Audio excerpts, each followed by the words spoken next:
Welcome. Our world is in the fastest, deepest and widest recession since the Great Depression of the 1930s. Getting out of this great shutdown calls for imaginative, innovative government and corporate policy maneuvering at a scale that hasn't been seen in the history of mankind. Making sense of the collapsing world around us requires deep thinking and rigorous analysis, which goes way beyond any established policy framework. My guest today is the world's best-known business commentator, the legendary editor of the Financial Times Daily, Mr. Martin Wolf. The smartest business executives globally listen intently to every word that comes out of his mouth and every article he pens to draw meaning in a rapidly changing world. I am delighted and privileged to introduce to this India Today e-Conclave session the Chief Economics Editor of the Financial Times, Mr. Martin Wolf. Mr. Wolf, welcome. Thank you very much. Pleasure. You wrote a book on the last financial crisis, which is called The Shift and the Shocks. How does this crisis compare in its intensity with what you've studied going back in time? So it's fundamentally different in its origin and nature. This is very important to understand, and this should shape the way it evolves. But in its intensity, that is, say, just measured by the scale of the economic declines we now expect. And of course, this is very early. We don't know what's going to happen yet. We're at the beginning of the collapse phase for most economies. But it seems pretty clear that the output declines in the world economy will be enormously much greater. The IMF expects that the world economy will shrink about 3% this year. I think that's far too optimistic. But in the financial crisis, it didn't shrink as a whole at all. In the developed countries, it shrunk by about 3%. Now the IMF's forecast is that it will shrink by about 6%, so twice as much.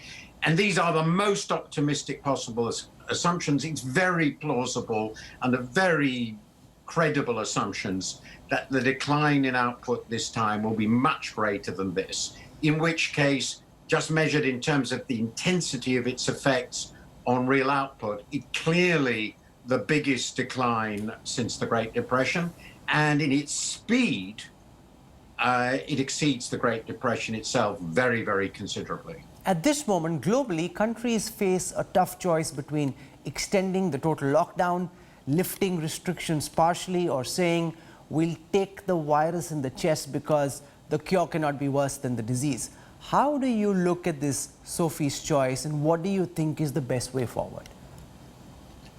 Well, first of all, I do think it varies by country because the options countries have for managing it differ. The extent to which they can cushion the pain for individuals and business varies very much. Their capacity to actually make a lockdown work varies very much, depends on living conditions. But that said, I basically think this choice is a false one. I think it's a mistaken choice.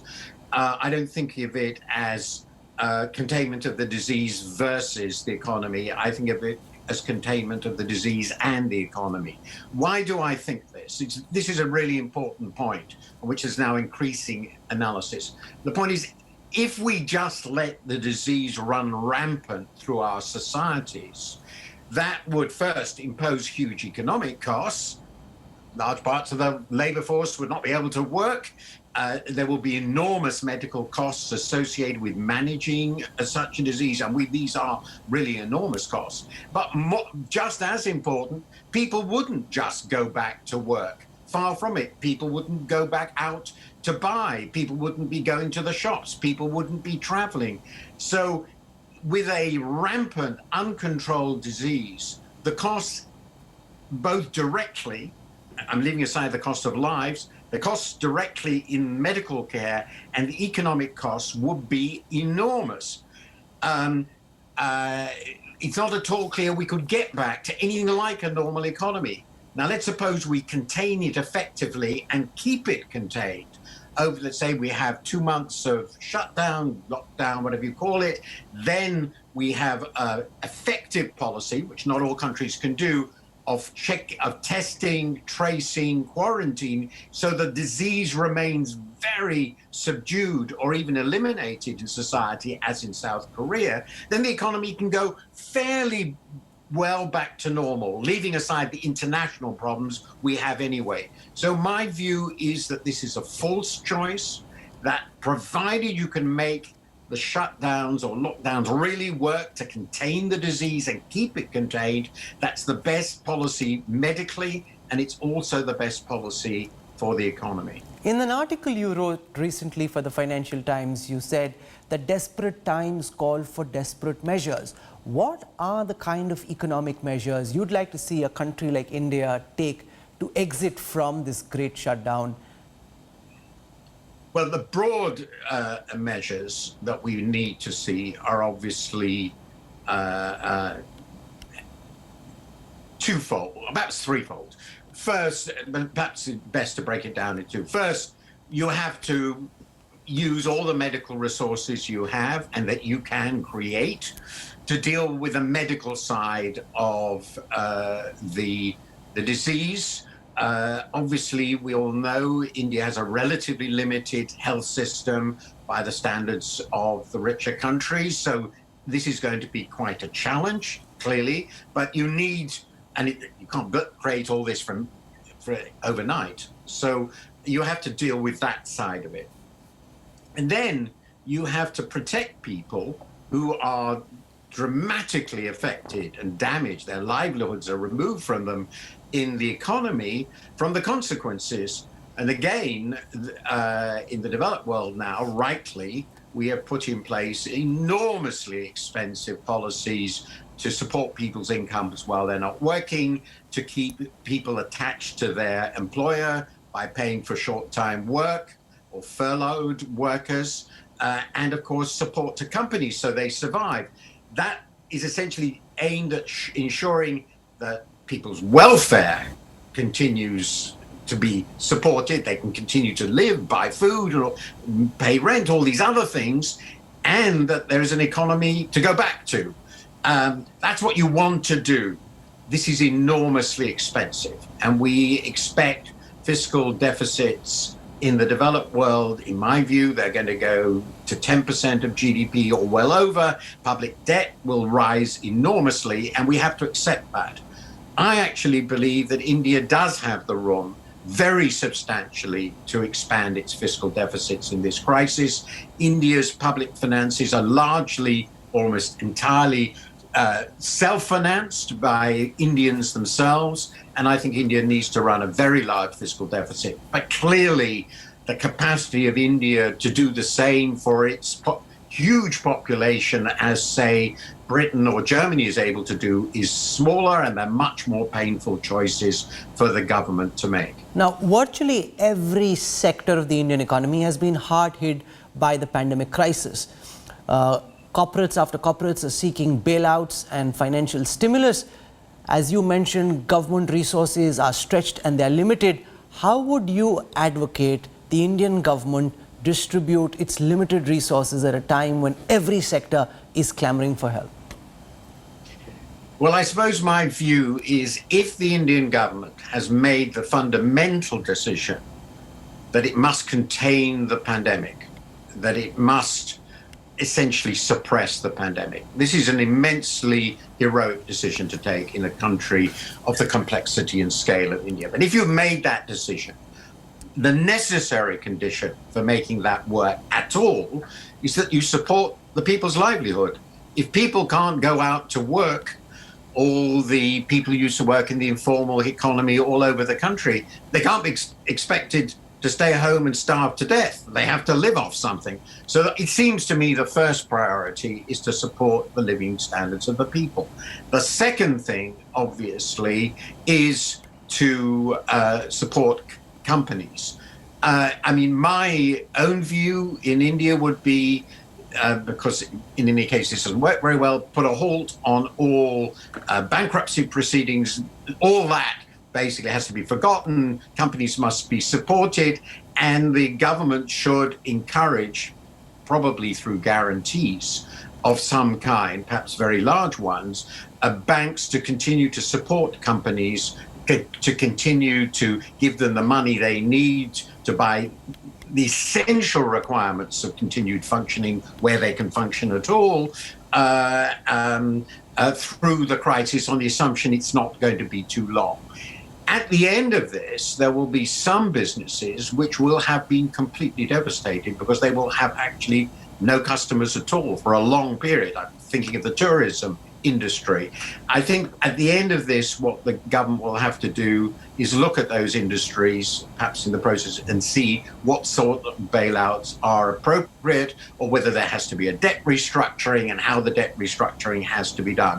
But I think the essential requirements are supporting the living standards of the people and making sure that there is enough finance to keep what look like basically in normal circumstances viable businesses afloat till the reckoning when the economy starts to come back and we can start to see what sort of damage there is. So I want to tell our viewers that we invited you to send us live questions, which we promised to put to Martin Wolf, and we've received a lot of questions already. You can send us questions still. Our teams have all the social media accounts open. We're seeing what you're saying, and we'll try and put those questions to Martin Wolf over the next few minutes. My first question is from one of India's leading economists from the Aditya Birla Group, Ajit Ranade, who talks about the debate around capitalism being rigged. He says, do you believe, Mr. Wolf, that there is a need for a radical overhaul of capitalism itself? Former Reserve Bank of India Governor Raghuram Rajan said, we need to save capitalism from capitalists. Yes, I wrote a review of that book. This is now a good 15 years ago. This issue seems to me quite separate from our crisis. We would have a crisis, whatever economic system we have, it seems to me, simply from the way the pandemic has unfolded.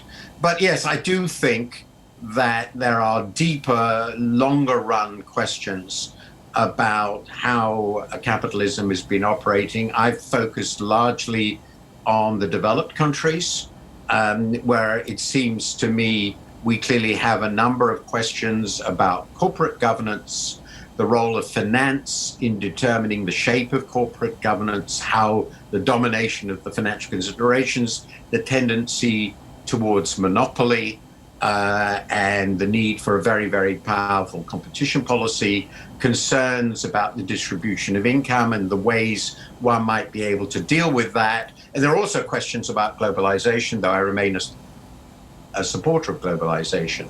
So I do think there is an agenda to reform capitalism, which is a very important one. And I'm actually in the middle of another book, which I have had to put aside because of the crisis, which is called The Crisis of Democratic Capitalism. And that does deal at length with these various issues. Will this crisis, in your view, accelerate the forces of economic nationalism and be a blow to the idea of economic globalization?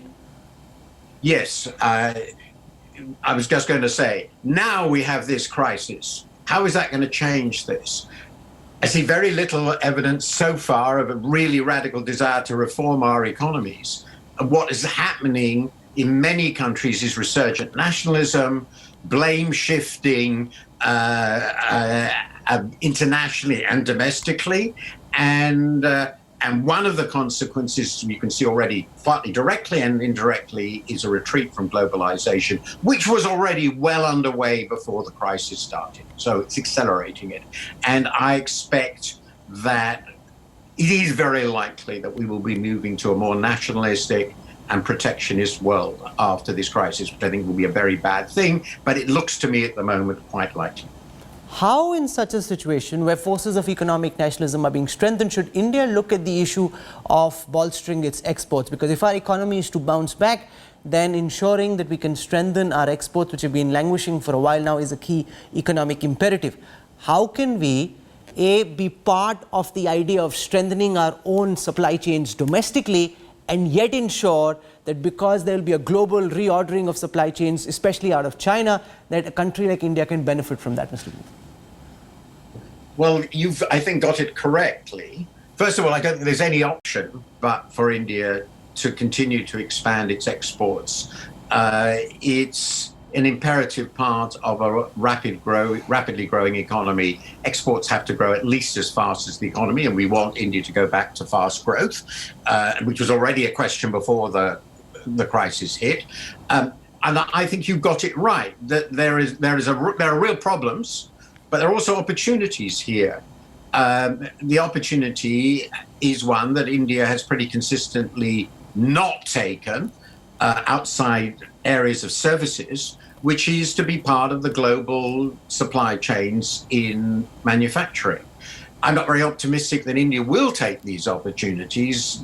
By and large, other countries have been more successful in taking these opportunities, even after China was so extraordinarily successful. But there is again an opportunity. This would mean India would have to be consciously determined to open the economy, to make it immensely improve infrastructure, communications, the flexibility of the economy, so it could integrate itself into global supply chains in manufacturing as well as in services. There is a question about how viable manufacturing supply chains are going to be after this crisis. It's quite possible that a lot of these supply chains will actually be brought into the final markets. We don't know, but it seems to me that India simply has to try and see whether it can make a success of this. I don't think it will happen. I am rather fear that India will go back to a more inward-looking protectionist stance itself, which I think will be a profound error, but it is an opportunity. China's relations with the US are so bad, there is an opportunity here, and India should try to seize it. What kind of economic recovery are you anticipating, Mr. Wolf? The IMF says that India will bounce back at 7.4% growth next year. Arvind Subramaniam, our former chief economic advisor, says that's too optimistic a scenario. Some analysts are worried about a W-like recovery, which means that there could be a double dip, so there may be a recovery, but if the infection comes back, we could slip again. What's your best sense of how the recovery globally and in particular in India is likely to be? Well, globally, and this is where I differ from the IMF, it seems to me pretty clear that until we have got the pandemic completely under control globally, that's the important point, since we can be reinfected from anywhere, the world economy is not going to go back to normal. There will continue to be very tight restrictions on movement of people. Some of it will be voluntary. People just won't go to lots of places, and some of it will be government imposed. And there will be these tight controls within countries of various kinds and between countries. And that will be true as long as the virus is out there, effective, and we have no cure or no vaccine. There's a difference of opinion on how long that might be, but it could be up to nearly 2 years, in which case we're going to have a very, very weak recovery. If, of course, a vaccine comes through effectively much sooner than that, it transforms things, provided we can get it round the world. But I think the best estimate would be we're going to have a weak recovery. If we open up too quickly from the lockdowns, I think it will be W. That is to say, we'll have the economic activity will pick up a bit, the virus will start spreading again, and we will close down again. It will be very, very destabilizing. It's part of the reason I think it's such a mistake to think of it as containment versus the economy.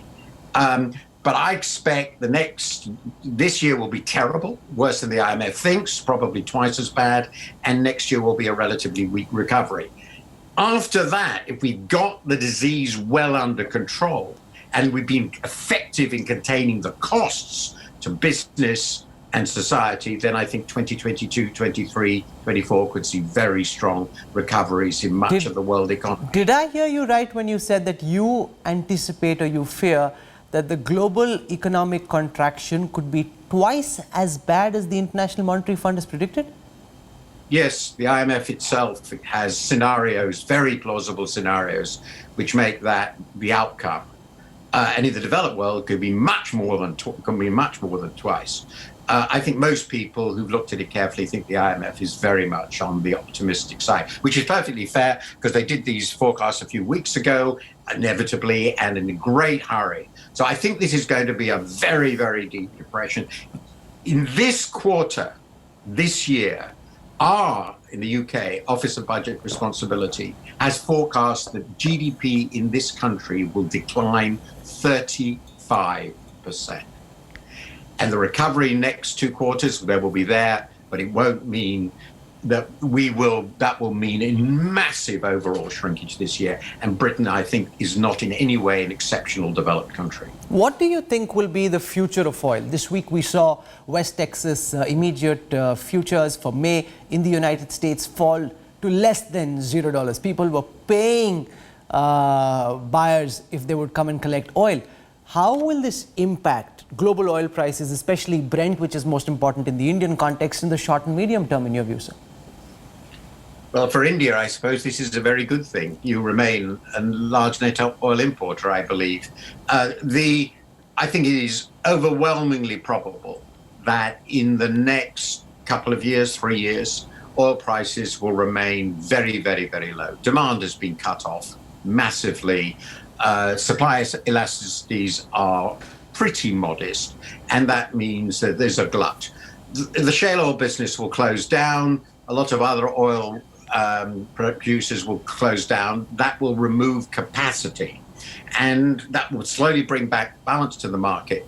I wouldn't be at all surprised if someone told me that in 2025 or 2026, the prices have shot up well over $100 a barrel because the world economy will go back to normal. Consumption will go up. We don't have replacements for oil for very important functions, particularly transport, and a lot of potential capacity is going to disappear now. So I think the likelihood is we're going to have a few years of very, very low prices, followed by very unstable conditions, and then quite possibly very high prices. That's sort of being the history of oil. Exceptionally low prices were followed by very, very high prices, as happened in the late 90s into the early 2000s, and the reverse. And I think that's what's going to happen again now. But the next 2-3 years for a net importer of oil like India should be very good. How does this pandemic impact the relationship between the existing global economic superpower, the United States, and the emerging or wannabe superpower, China? Who ultimately, according to you, will win the race to be the global economic superpower? Very good question. Well, first of all, I think who wins that race is not going to be determined by this virus. It's going to be determined by policy and competence, broadly speaking. I've always felt that in the long run, unless the US performs quite extraordinarily, China is going to become the biggest economy in the world because of its sheer scale. Now, that's not certain. Lots could go wrong with that, but there's a pretty good chance that's where it will end. The US ought to remain the dominant technological leader in the world, the most advanced economy in the world, but that can still go along with China being much bigger. The US success depends, however, on the quality of its leadership, and I fear that the current leadership of the United States is extraordinarily bad. In the current, bringing us to where we are now, how does this crisis affect it? Well, the most obvious thing it's affecting is the political relations between the two. The Chinese clearly messed up dramatically with the initial outbreak. They didn't inform the world of what was happening. They didn't seem to recognize it internally. There was colossal communication and policy failures. So they let it out. And though they then dealt with it brutally and effectively, of course, the whole world knows it came from China. And that is a huge minus in terms of China's credibility, obviously. Then now we've got the American reactions. It's clear the Americans don't know how to deal with this. There's turmoil in America, conflicts between the president and the state governors that are democratic, and failure to control the disease. So Mr. Trump is doing what Mr. Trump does. He's blaming foreigners. Above all, he's blaming China. So he's making his election campaign, it's clear, a big part of his election campaign will be anti-Chinese. And there are lots of other Americans by now who have become very hostile to China. So I do think that relations between the two superpowers, which will affect the long-term future of the world economy in the world, are going to be dramatically worsened by this event. There's a growing demand in different countries of the world, especially in different states in the United States, where they're saying China must be made to pay for causing so much significant economic damage to the world. Do you believe, Mr. Wolf, that China must pay for this crisis? I think that the history of reparations as a tool in international relations is utterly poisonous. You cannot impose reparations on a sovereign independent power. There's no way you can do it. And other than by defeating it in war, the most famous case of reparations of this kind in world history was Europe's the determination of the Western Allies to impose reparations on Germany after the First World War. This led to Hitler. Doesn't seem to me a very, very bright idea. I think the idea of reparations from China is absurd. But the idea that we have to investigate why this happened, what happened, how we prevent anything like this ever happening again, whether it comes from China or somewhere else, bolstering our international systems of health and cooperation to deal with this, that idea, learning from this colossal series of errors, including very much China's, is essential. If we don't do that, we're doomed to repeat this, and the next pandemic might be much worse. As I come towards the conclusion of this interview, I want to understand from you what, according to you, this pandemic will mean for the global job market going forward. There were already several trends around automation, artificial intelligence, machine learning that were playing themselves out. Those, of course, could accelerate. What are the other meta trends that you see, Mr. Wolf? I think that when we've got through this, 5 years from now, 6 years from now, we'll probably find in terms of the labor market, it has accelerated some tendencies, the most important of which is, I think, the realization how effective these remote working relations actually are, how easy it is, as this happened with our office. We now organize our entire office in the Financial Times with nobody going into the office. It's unthinkable, absolutely nobody. So I think that's a general phenomenon. There are a very large number of businesses, not all by many means. There are lots of things that require face-to-face contact, but things that can be organized remotely can and will be. And I think we've accelerated that dramatically by this experience. I expect, therefore, foreign travel will diminish somewhat. There will be a shift from face-to-face and the costs of transport and commuting to this sort of interaction. Beyond that, I think it's just part of the longer run trends we're getting in the changes of the structure of our economies and the step changes in technology. And I don't think it will be more than an accelerant in this particular aspect, provided we maintain a coherent world economy. If we fracture into the sort of mess that we got in the 1930s, then the economic consequences are completely impossible to predict and could be very, very bad. Now, we've had a very stimulating conversation. I promised to free you in 30 minutes, so this is where I'll end this conversation. But I hope, Mr. Wolf, that we can have you back on our network for more insights as this crisis evolves and our response to it changes as well. Martin Wolf, world-renowned business commentator, economics editor for the Financial Times, for joining us on the India Today eConclave series. Thank you very much. Appreciate your time, sir. Great pleasure.